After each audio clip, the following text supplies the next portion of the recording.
Partai Demokrat resmi melayangkan somasi keras kepada pemilik akun TikTok berinisial SWBP terkait tuduhan keterlibatan Susilo Bambang Yudhoyono.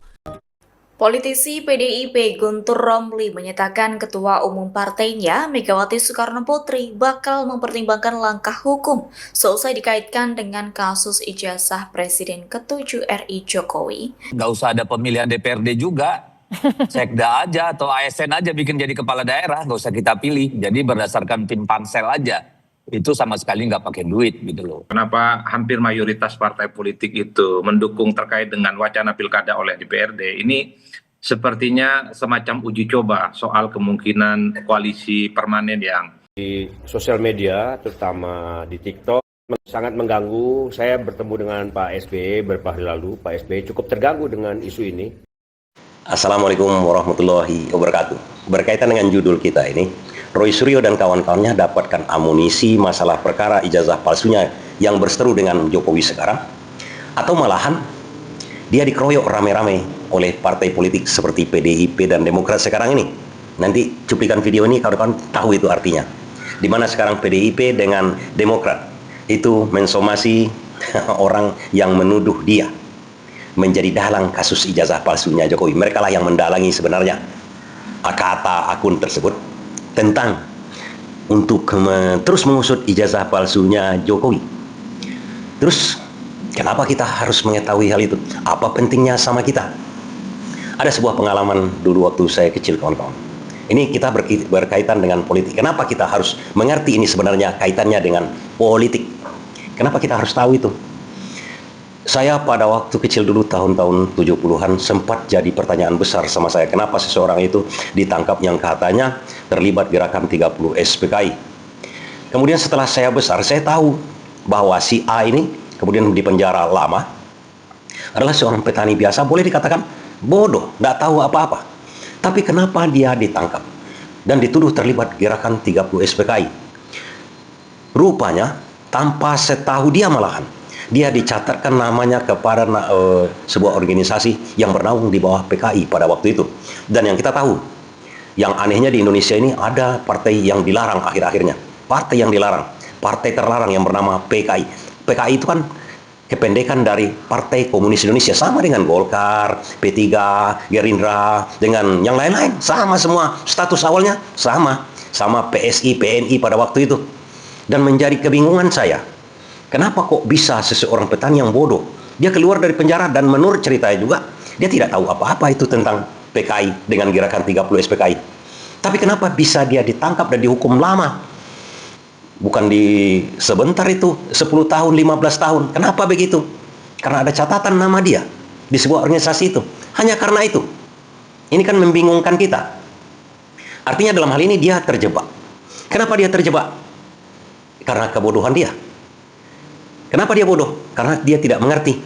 Karena dalam politik selalu ada jebak-menjebak, penggiringan opini, kemudian menyampaikan berita bohong, kemudian menggelorakan sebuah isu, menunggangi sebuah isu namanya.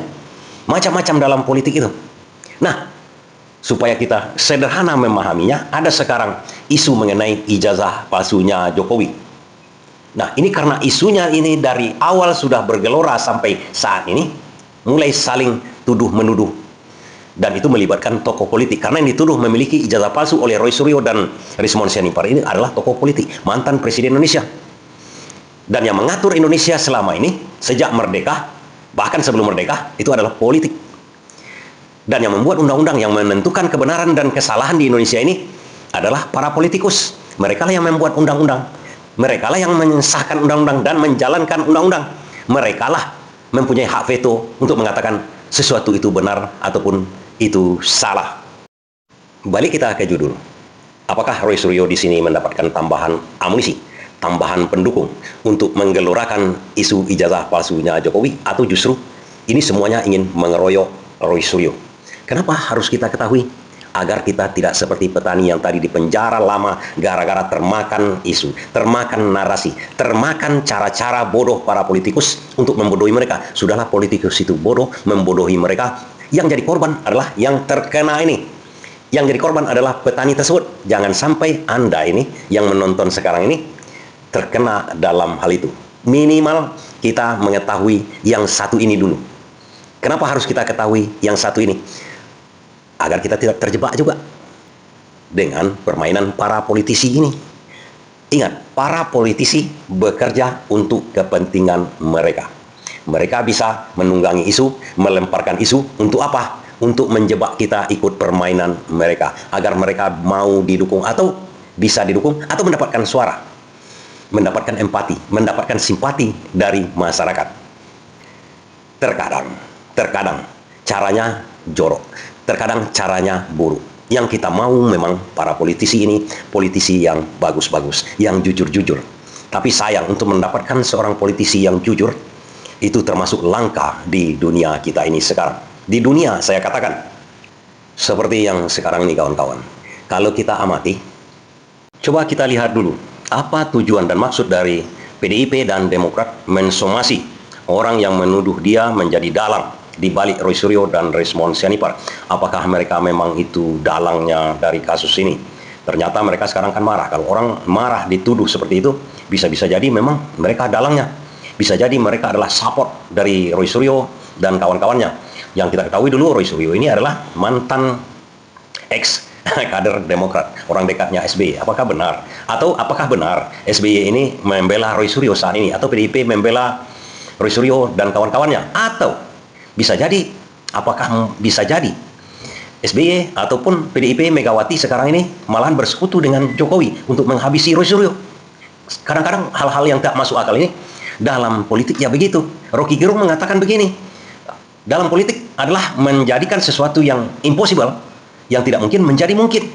Itu kata Rocky Gerung. Apakah seperti itu? Beberapa waktu terakhir ini di sosial media, terutama di TikTok, saya melihat dan beberapa platform lain sangat masif sekali fitnah yang dilakukan oleh akun-akun yang sebagian besar anonim, yang kita tahu afiliasinya kemana, yang membuat berita fitnah seolah-olah Bapak SBY berada di balik isu ijazah palsu Pak Jokowi yang sekarang sedang berseteru antara Pak Jokowi dengan Roy Suryo dan kawan-kawan. Ini tentu sangat mengganggu. Saya bertemu dengan Pak SBY beberapa hari lalu. Pak SBY cukup terganggu dengan isu ini karena tidak benar yang disebutkan bahwa Pak SBY berada di balik isu ijazah palsu ini, atau bahkan disebut Pak SBY berkolaborasi dengan Ibu Megawati dalam mengungkap soal ijazah palsu Pak Jokowi ini. Jadi sama sekali itu nggak benar. Hubungan Pak SBY dengan Pak Jokowi juga selama ini baik.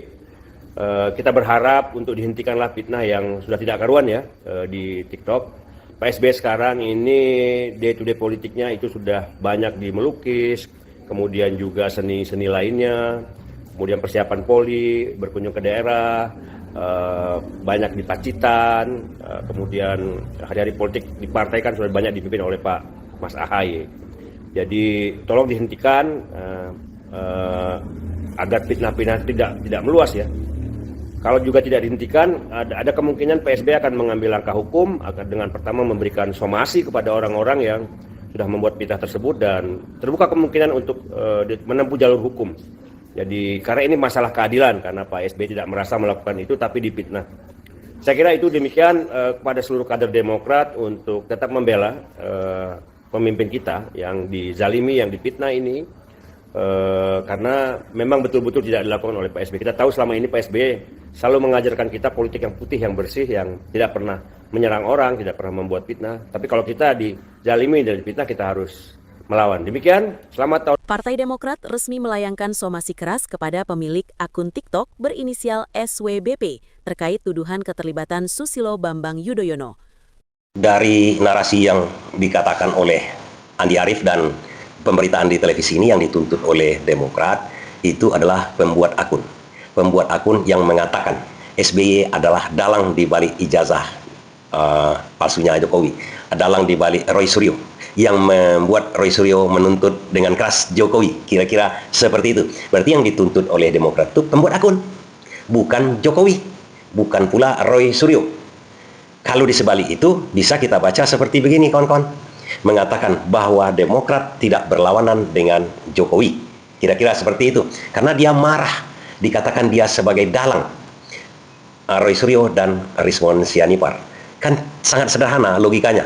Kalau marah dia dikatakan tidak dekat dengan Jokowi, artinya berlawanan dengan Jokowi, artinya merasa dirinya, atau marah dikatakan tidak dekat dengan Jokowi, berarti masih nyatu dengan Jokowi. Nanti nampak dalam kawan-kawan pada waktu penjelasan Adi Praitno di belakangnya. Kita teruskan dulu. Kenapa PDIP juga mengajukan masalah hukum? Kasusnya sama. Politisi PDIP Guntur Romli menyatakan Ketua Umum partainya Megawati Soekarno Putri bakal mempertimbangkan langkah hukum seusai dikaitkan dengan kasus ijazah Presiden ke-7 RI Jokowi. Guntur menyebut pertimbangan upaya hukum muncul karena Megawati dan PDIP merasa dirugikan atas tuduhan yang muncul tersebut. Dilansir dari tribunnews.com pada Kamis 1 Januari 2026, Guntur menekankan pertimbangan upaya hukum tersebut sebenarnya bukan muncul dari perintah Megawati, namun kesadaran dari kader. Pihaknya menyebut upaya ini menjadi wujud pembelaan terhadap kehormatan Megawati. Lebih lanjut, Guntur Romli mengaku mendukung penuh langkah SBY yang juga akan menempuh jalur hukum. Jadi kalau Demokrat kan jelas dikatakannya tadi menuntut pemilik akun. Kalau PDIP hanya normatif saja akan menempuh jalur hukum. Yang jadi pertanyaan kita kawan-kawan sebagai orang yang bodoh, kenapa baru sekarang dilakukan oleh PDIP? Kalaulah dikatakan dari dulu-dulu berlawanan dengan Jokowi dan mengatakan Jokowi anak durhaka. Malin Kundang mengatakan mereka sudah pisah jalan dengan Mulyono dan durhaka kepada dia, tidak membalas budi. Sementara dari segi politik sebenarnya seharusnya mereka mendukung Roy Suryo. Karena dalam politik itu tidak ada jalan yang dikatakan bersih-bersih amat. Itu tidak ada juga. Ada mengenai isu ini. Sebagusnya memang PDIP menggelorakan hal ini. Mana tahu memang Roy Suryo ini benar. Sehingga selama ini dikatakan PDIP merasa tertipu oleh Jokowi. Jelas-jelas nanti membuat terang betul-betul mereka tertipu. Misalnya kalau sempat dibuktikan ijazah ini palsu misalnya. Ini kan jadi pertanyaan kita. Selama ini diam-diam saja, kemudian begitu dikait-kaitkan, jadi marah begitu kan? Jadi takut juga dianggap berseberangan dengan Jokowi. Ini kan aneh dalam perpolitikan kita. Tapi, kawan-kawan, di balik itu semua ada sekarang masalah politik yang besar terjadi di negara kita. Ini mengenai wacana pemilihan kepala daerah itu melalui DPR yang digalang oleh koalisinya Prabowo. Koalisinya Prabowo itu siapa? Kita tahu koalisi gemuk Prabowo itu hanya PDIP yang di luar koalisi saat ini di bidang politik. Kalau seandainya, saya katakan seandainya, kalau seandainya DPR yang memilih kepala-kepala daerah, sementara saat ini kita tahu kepala daerah yang dimiliki oleh PDIP itu banyak di seluruh Indonesia. Di seluruh Indonesia dominan PDIP menguasai daerah-daerah. Kalau seandainya akan dipilih oleh DPRD, ini kan berbahaya. Gubernur dengan wali kota tak akan ada lagi PDIP mendapatinya. Tidak lagi dipilih secara langsung oleh masyarakat. Sementara unggulan selama ini yang periode 2024 kemarin itu, unggulan PDIP adalah di kepala-kepala daerah. Coba bayangkan, kalau seandainya DPRD yang memilih kepala daerah dan kepala daerah. Yang kita tahu, partai-partai politik yang ada di koalisi itu tegak lurus semuanya kepada koalisinya. Koalisi yang besar di Indonesia ini udah pasti memenangkan seluruh kepala daerah itu, tak akan ada lagi yang dipunyai oleh oposisi seperti PDIP sekarang ini. Tak akan ada lagi, karena sudah dipilih oleh koalisi yang terbesar. Seperti sekarang contohnya, seluruh kepala daerah itu adalah pilihan dari Prabowo semua. Itu kata-kata kuncinya. Nah, karena itu sudah digalang sekarang ini, sudah diberitakan seperti ini, kalau dari segi ini, kalau kita lihat, kalau Demokrat menuntut itu dikatakannya sekarang, bisa-bisa dia memang murni untuk membersihkan dirinya dan menyatakan dirinya masih tegak lurus kepada Prabowo, karena Prabowo kan tegak lurus kepada Pak Jokowi. Kalau dia dikatakan berseberangan dengan Jokowi, dia tidak mau, nanti dia tidak dapat kepala daerah, apalagi menteri seperti sekarang. Begitu PDIP, gimana ceritanya? Coba kita tengok kalau Demokrat, analisa politiknya seperti itu. Dia tidak mau dikatakan keluar dari koalisi yang besar ini. Sekarang kita coba cek PDIP, gimana ceritanya? Wali kota maupun gubernur itu ongkosnya sangat besar. Jika masyarakat publik sudah diberikan hak untuk memilih langsung, dan itu kemudian haknya diambil, saya kira akan menimbulkan berbagai masukan ya yang menghendaki agar itu tetap melekat pada mereka. Tapi juga kalau kita lihat eksesnya, itu kita harus perhitungkan juga dampaknya itu ternyata membawa dampak negatif terhadap pendidikan politik bagi masyarakat, karena masyarakat hanya disuguhi amplop atau sembako untuk memilih siapapun yang akan menjadi calon kepala daerahnya. Dan jangan lupa juga, saya bicara sebagai pimpinan MPR, bahwa kalau kita bicara pemilihan secara keterwakilan, itu ada dalam sila keempat dalam Pancasila kita, musyawarah untuk mufakat. Namun, usulan ini ditolak PDI Perjuangan. Partai pimpinan Megawati Soekarno Putri ini menilai pilkada melalui DPRD menghilangkan hak rakyat untuk ikut serta dalam tata kelola pemerintahan dan pembangunan di daerahnya. Buat kami aneh saja apabila hak rakyat hari ini untuk memilih pemimpinnya juga kemudian harus dikebiri. Padahal itu hak yang sangat dasar di negara-negara demokratis. Semua rakyat diajarkan untuk memilih pemimpin secara langsung sebagai bagian dari cara mereka untuk bisa mengekspresikan apa yang mereka inginkan.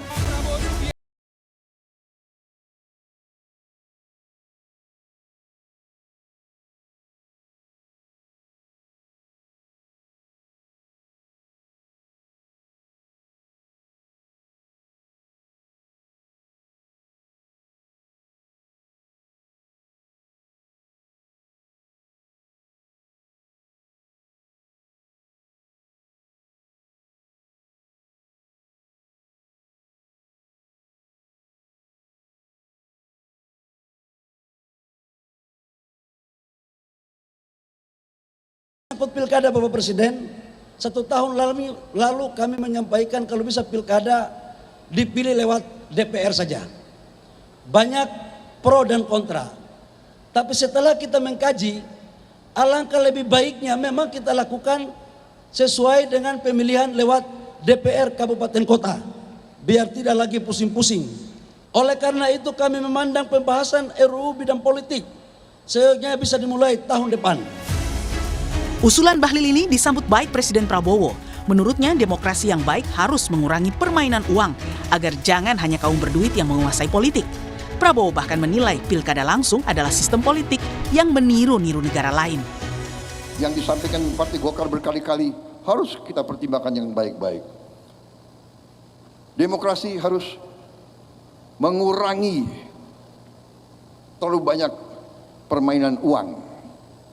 Demokrasi harus kita bikin minimal ongkos politik supaya nanti politik kita jangan ditentukan hanya orang-orang berduit. Politik yang mahal ini, politik yang mau niru-niru negara lain, ini saya kira sumber korupsi yang sangat besar. Jadi saya sendiri condong, saya akan mengajak kekuatan politik, ayo marilah kita berani memberi solusi kepada rakyat kita. Demokratis, tapi jangan buang-buang uang. Kalau bicaranya adalah untuk efisiensi, nggak usah ada pemilihan DPRD juga. Sekda aja atau ASN aja bikin jadi kepala daerah, nggak usah kita pilih. Jadi berdasarkan tim pansel aja. Itu sama sekali nggak pakai duit gitu loh. Yang kedua, usul ini disampaikan setelah koalisi pemerintah memenangkan pertarungan 1 tahun gitu. Saya yakin ini kalau diangkat sebelum pilpres, sebelum pileg, bubar tuh semua tuh. Di sini kuncinya. Kenapa PDIP menempuh jalur hukum? Itu semacam gertak sambal atau menyatakan dengan pasti bahwa mereka sebenarnya baik-baik saja dengan yang dinamaikannya kader durhaka Malin Kundang kemarin dengan Jokowi. Karena Jokowi kan di barisan Prabowo. Kalau berlawanan dengan Jokowi, ini undang-undang ini disahkan tanpa peduli dengan PDIP yang memang kursinya kecil di DPR. Tolonglah saya ini. Kami memang kecil, nggak punya suara apa-apa lagi di DPR. Tolonglah kami, kepala daerah kami banyak di sana. Saya tak berlawanan dengan siapapun kok. Toh saya menempuh jalur hukum untuk orang yang membuat hoak bahwa kami adalah dalang dari ijazah palsunya Jokowi. Kami adalah dalang di balik Roy Suryo dan Rismon Senipar. Kalau logika politik yang ada sebenarnya, Kalaulah PDIP menganggap kemarin itu Jokowi adalah kader durhaka, seharusnya walaupun benar atau tidak benar, kalau ada Roy Suryo dan Resmond Sianipar yang menggalang isu ijazah palsunya Jokowi, seharusnya memang mereka harus mendukungnya untuk menjatuhkan Jokowi. Tapi ini tidak. Dia katakan dengan sangat jelas bahwa saya tidak berseberangan dengan Jokowi. Kami patuh kok dengan Jokowi, karena Jokowi masih dominan di Prabowo. Tolonglah, ini ada kepala-kepala daerah kami itu di daerah-daerah. Kami akan takluk, kami sebenarnya takluk. Tolong pertimbangkan ini. Karena kami tidak punya suara lagi di DPR. Mau kalian sahkan ataupun apa, kami tidak bisa menolaknya. Tapi tolong pertimbangkan saya ini. Saya tidak berlawanan dengan kalian. Sama sekali tidak. Itu sebenarnya yang ingin disampaikan oleh PDIP dengan menuntut orang yang membuat hoak. Karena orang membuat hoak misalnya, katanya membuat hoak bahwa mereka adalah dalang di balik ijazah Jokowi ini, ijazah palsu Jokowi ini. Itu dengan tegas menyatakan mereka bukan dalangnya. Mereka tidak berlawanan dengan Jokowi. Dan seperti memohon, jangan ini diberlakukan. Tak akan ada lagi kepala daerah kami di seantero Indonesia nanti kalau ini diundangkan. Tolong, kami tidak berseberangan dengan kalian. Itu mungkin jawabannya kenapa baru sekarang PDIP menuntut melalui jalur hukum. Yang berbeda ya, tapi saya membaca kenapa hampir mayoritas partai politik itu mendukung terkait dengan wacana pilkada oleh DPRD ini sepertinya semacam uji coba soal kemungkinan koalisi permanen yang beberapa waktu yang lalu itu sempat dibangun ya. Ini semacam test case, kira-kira siapa saja yang bisa diajak kerjasama dan batu-batu kekuatannya itu bisa diukur dari case to case seperti soal pilkada DPRD ataupun tidak. Itu yang pertama ya Mbak. Yang kedua, kalau kita mau jujur sebenarnya kan beberapa waktu yang lalu ada putusan dari Mahkamah Konstitusi bahwa pilkada dengan pemilu itu satu rumpun, tidak bisa dipisah. Kalau pilkada itu dipilih oleh DPRD, itu artinya pilkada itu berbeda dengan pilpres dan pileg yang dipilih secara langsung. Dan inilah dibaca secara konstitusional bahwa putusan MK itu kan final and binding dan kemudian putusannya itu tidak bisa dibantah oleh siapapun. Jadi inilah yang kemudian belakangan ini menjadi diskursus yang cukup luar biasa ya. Kenapa? Ya khawatir putusan MK itu tidak diikuti dengan keputusan-keputusan politik yang lainnya. Nah tapi secara prinsip ya, kalau argumentasi pilkada itu oleh DPRD karena efisiensi politik uang, ya saya kira kan sangat gampang ya. Misalnya efisiensi dari segi penyelenggaraan. Ya misalnya dari rekayasa TPS itu ya ditambah jumlah pencoblosnya, kan selama ini kan TPS misalnya cuma 300, bisa ditambah 1.000 orang gitu per tiap TPS. Dan misalnya pemilu ini nampaknya hanya sebagai bargaining position namanya, atau alat negosiasi saja. Sebenarnya Demokrat dan PDIP sama sekali tidak membela Roy Suryo. Bahkan ujung-ujungnya Roy Suryo akan dibenamkan mereka. Mereka tidak ikut-ikutan, malahan diikut-ikutkan oleh para buzzer, oleh para pembikin hoak. Mereka akan salahkan Roy Suryo. Bahkan mungkin dalam politik itu semuanya mungkin, seperti kata Roy Suryo. Bisa jadi mereka mendukung keputusan atau menekan pengadilan atau opini masyarakat untuk mengarahkan ijazah ini asli atau palsu. Karena ada imbalan di balik itu. Kalau menyatakan ijazah dan ikut menggiring narasi bahwa ijazah ini palsu, ini resikonya sama mereka. Kalau menyatakan mereka mengakui ijazah itu asli, misalnya menggiring opini seperti itu. Karena partai politik sebenarnya yang menentukan opini ini, kawan-kawan. Mereka imbalannya seperti ini, bla bla bla. Makanya kita sebagai insan yang mengerti sedikit tentang politik, kita tidak usah ikut-ikutan terbawa narasi-narasi seperti ini. Ada kepentingan di balik itu. Kepentingan siapa? Kepentingan Jokowi menggalang isu ini kepentingannya untuk menentukan, cek ombak, kata Hadi Praetno. Cek ombak, apakah mereka masih takluk dengan saya? Ternyata masih iya, kan begitu ceritanya. Dan kemudian Roy Suryo dengan Resmond Sianipar ini bisa-bisa nanti dikeroyok rame-rame.